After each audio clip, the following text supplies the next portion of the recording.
Hello guys, कैसे हैं आप? उम्मीद करती हूँ सब बहुत अच्छे होंगे। तो गाइस आज हम करने वाले हैं चैप्टर 1 नंबर सिस्टम की एक्सरसाइज 1.1।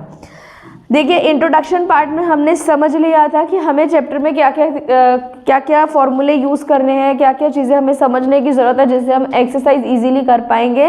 तो जिसने भी इंट्रोडक्शन पार्ट नहीं देखा है वो सबसे पहले इंट्रोडक्शन पार्ट को देखें ताकि उनके लिए ये एक्सरसाइज सॉल्व करनी ईजी हो जाएगी। तो चलिए एक्सरसाइज पे वर्क करते हैं। आपको फर्स्ट क्वेश्चन बोला गया है, is a zero rational number, can you right it in the form of p by q where p and q are integers and q is not equals to 0। आपका first question आपको यहाँ पर क्या कह रहा है कि क्या 0 एक रैशनल नंबर है? हाँ जी है भाई, क्यों नहीं है? रैशनल नंबर हम लोग क्या बोलते हैं? 0 1 2 3 जितने भी नेचुरल नंबर सब आते हैं ना रैशनल नंबर में। तो देखिए 0 क्या है? रैशनल नंबर है। हाँ जी है। तो सबसे पहले हम क्या लिखेंगे? यस, 0 क्या है? ना रैशनल नंबर है। नेक्स्ट क्वेश्चन पूछा है, can you right it in the form of p by q। क्या आप इसे p by q के फॉर्म में लिख सकते हैं जिसमें p एंड q दोनों क्या है? आपके इंटीजर्स होने चाहिए और q क्या है? 0 के इक्वल नहीं होना चाहिए। तो सबसे पहले यहाँ पर हमें पता होना चाहिए इंटीजर्स होते क्या हैं, और ये कंसेप्ट हम इंट्रोडक्शन पार्ट में कर चुके हैं। तो इंटीजर्स बेसिकली क्या होते हैं? 0 और जितने भी होल नंबर्स हैं आपके, ठीक है, सारे whole numbers in the form of positive and negative term. ठीक है जी। तो यहाँ पे आपको बोला गया है कि आपको क्या करना है, 0 अगर रेशनल नंबर है तो उसे p by q के फॉर्म में करना है। देखिए हमने इंट्रोडक्शन पार्ट में ये चीज़ समझी थी कि हम कभी भी रैशनल नंबर अगर हम p by q के फॉर्म में लिख रहे हैं तो हमें q जो है वो 0 नहीं रखना चाहिए। अगर q को हम 0 रखते हैं तो हमारी जो वैल्यू आएगी वो क्या आ जाएगी? हमारी वैल्यू इन्फिनिटी है, मतलब उसकी कोई हमें फाइनल वैल्यू नहीं मिलेगी। अब यहाँ पर हमने बोल दिया हम 0 को रैशनल नंबर लिख सकते हैं। अगर हम q को 0 नहीं लिख सकते तो हम क्या करेंगे? p को 0 रखेंगे। हम क्या लिखेंगे? 0 by 2, 0 by 3, 0 by 4, so on etc। देखिए हमें क्वेश्चन का आंसर मिल गया। सबसे पहली चीज हमसे क्या पूछी गई? Is a 0 rational number. क्या 0 रैशनल नंबर है? हाँ जी है भाई।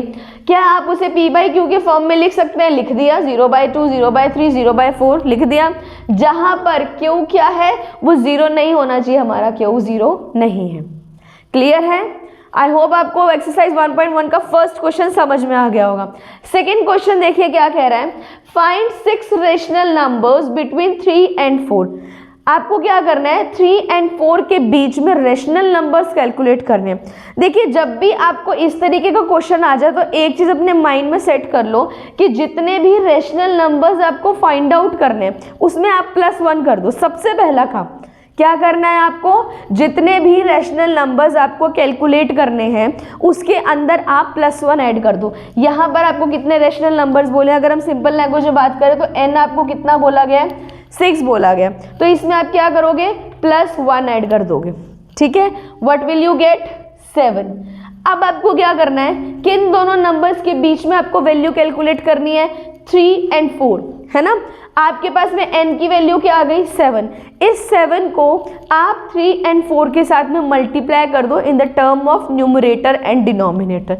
इन the term of numerator and denominator. जैसे आपने अभी क्या किया, आपने बोला n is equals to 6 + 1 is equals to 7। आपको 6 रैशनल नंबर कैलकुलेट करने हैं, +1 किया 7। आपको नंबर्स कौन से दिए गए हैं? 3 एंड 4। इन 3 एंड 4 के साथ में आप क्या करोगे? 7 को न्यूमरेटर और डिनोमिनेटर दोनों टर्म्स में आप क्या करोगे? मल्टीप्लाई। आपने क्या किया? 3 multiply by 7 divide by 7। Clear है? What will you get? 3 7 जा 21 डिवाइड बाय 7 1 जा 7। पहली टर्म आपको मिल गई। ठीक है, सेकेंड टर्म आपको बोली जा रही है, 4 दिया है आपको। सेम आप 4 के लिए करो, 4 मल्टीप्लाई बाय 7 डिवाइड बाय 7। क्या मिला आपको? 4 7 जा 28 डिवाइड बाय 7। आपके पास में 2 टर्म अवेलेबल हो गया।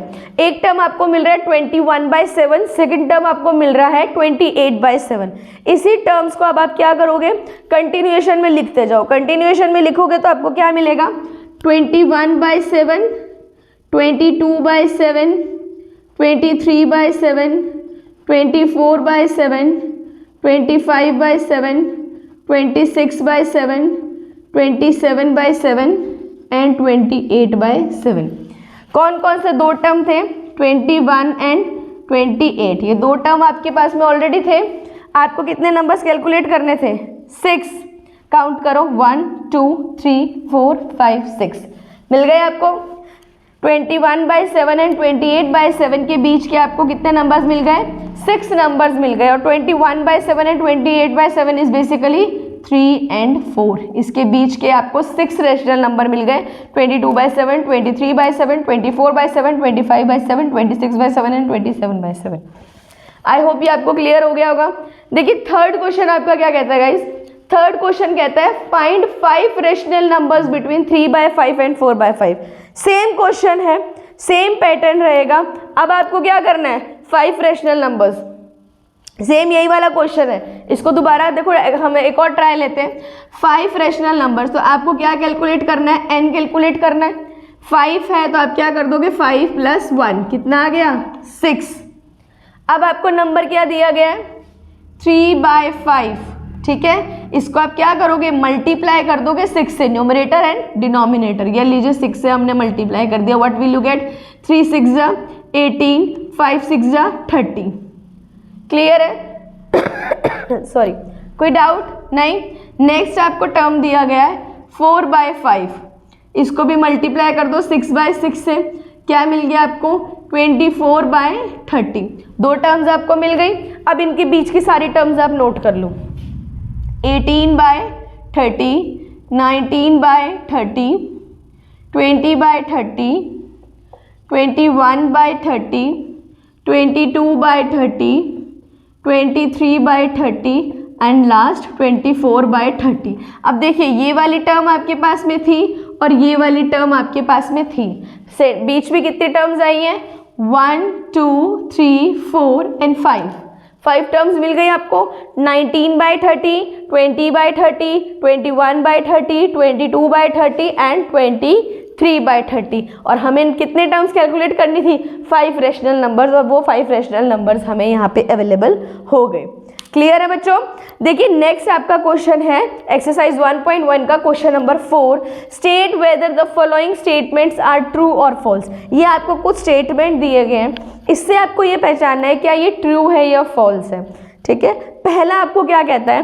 Every natural numbers is a whole number. जितने भी नेचुरल नंबर है वो होल नंबर होते हैं। ट्रू या फॉल्स? बिल्कुल ट्रू है भाई, ये हमारा क्या है? बिल्कुल सही है। क्यों सही है? इंट्रोडक्शन पार्ट देख लीजिए, आपको ब्रीफ एक्सप्लेनेशन मिल जाएगा। फिर भी एक छोटा सा पॉइंट मैं आपको बता देती हूँ। देखिए नेचुरल नंबर्स हमारे कौन से होते हैं? 1 2 3 which goes to infinity, right. Whole number क्या होते हैं? 0 1 2 3 एंड गोज टू इन्फिनिटी।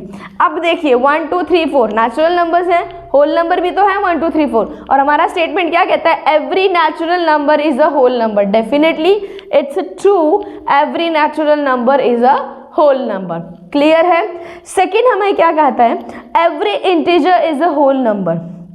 जितने भी इंटीजर्स होते हैं वो होल नंबर होते हैं। नहीं होते। क्यों नहीं होते भाई? हमने पढ़ा था कि इंटीजर्स क्या होते हैं?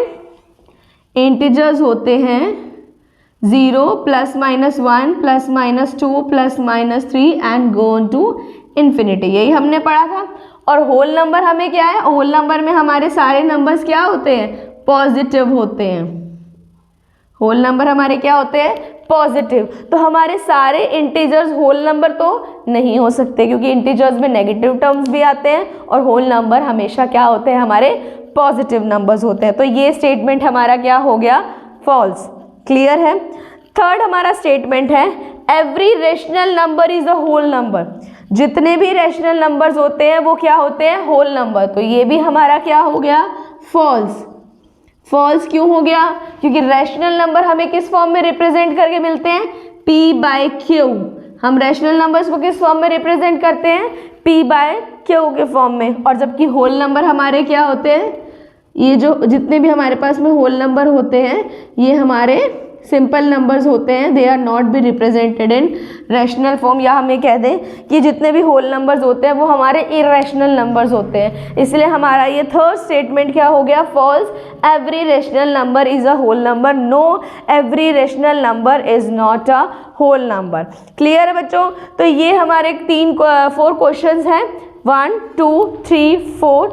इन 4 क्वेश्चंस ने हमारी एक्सरसाइज 1.1 कंप्लीट कर दी। ठीक है, आई होप आपको 1.1 एक्सरसाइज में कोई डाउट नहीं होगा। अगर कोई डाउट हो तो कमेंट सेक्शन में बताएं। जिस दिन ये हमारी 1 शॉट वीडियो बनेगी उस दिन आपके सारे डाउट रिजॉल्व कर दिए जाएंगे। Okay students, thank you so much for watching my video. अगर आपको वीडियो अच्छे लगे, आपको कुछ समझ आ रहा है, आपको कंसेप्ट आपके क्लियर हो रहे हैं, तो प्लीज़ मेरे चैनल को लाइक करें, सब्सक्राइब करें और जितना हो सके उतना शेयर करें। मिलते हैं नेक्स्ट वीडियो में। Thank you very much.